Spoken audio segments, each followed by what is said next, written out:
Wherever you go, whatever you do, throw a little at it. Omax, Vest and Briefs.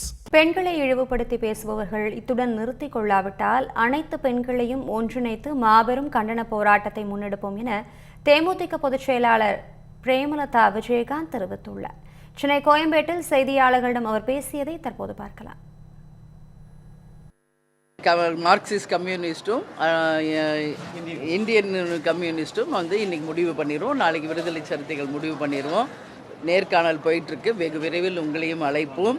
வெகு விரைவில் இந்த கூட்டணி பேச்சுவார்த்தை முடிந்து நாம் மாபெரும் வெற்றியோட 200 தொகுதிகளுக்கு மேல் வென்று மீண்டும் ஆட்சி அமைப்போம் அப்படின்னு சொல்லியிருக்காரு.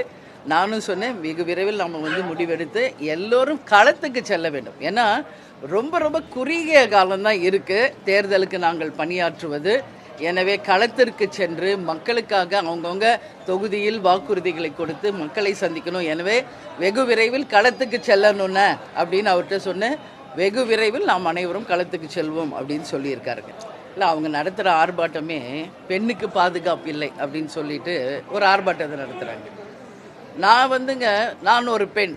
அதனால் நிச்சயமாக அது எந்த பெண்ணாக இருந்தாலும், அது எந்த கட்சியாக இருக்கட்டும், எந்த ஜாதியாக இருக்கட்டும், எந்த மதமாக இருக்கட்டும், ஒரு பெண்ணை தரைக்குறைவாக பேசுபவர்கள் யாராக இருந்தாலும் நிச்சயமாக கண்டிக்கக்கூடியவர்கள்.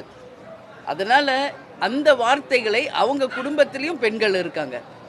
இதை அப்படி அவங்கள அந்த கேள்வியை கேட்டால் அவங்க ஒத்துக்குவாங்களா அப்படின்ற கேள்வியை நான் கேட்குறேன், யாராக இருக்கட்டும். அதனால் பெண்களை இழிவுபடுத்துவதை யாராக இருந்தாலும் தயவு செஞ்சு இதோட நிறுத்திக்கணும். அது நடிகைகளாக இருந்தாலும் சரி, எந்த பெண்ணாக இருந்தாலும் சரி, பெண்களை இழிவுபடுத்துவதை இதோடு நிறுத்திக்கணும். இல்லை என்றால் கட்சிகளுக்கு அப்பாற்பட்டு, ஜாதிகளுக்கு அப்பாற்பட்டு, மதங்களுக்கு அப்பாற்பட்டு ஒட்டுமொத்த பெண் சக்திகளை ஒன்றாக திரட்டி மிகப்பெரிய ஒரு ஆர்ப்பாட்டத்தையும் கண்டனத்தையும் பெண்கள் சார்பாக நான் முன்னெடுப்பேன். இதில் எந்த மாற்று கருத்தும் கிடையாது.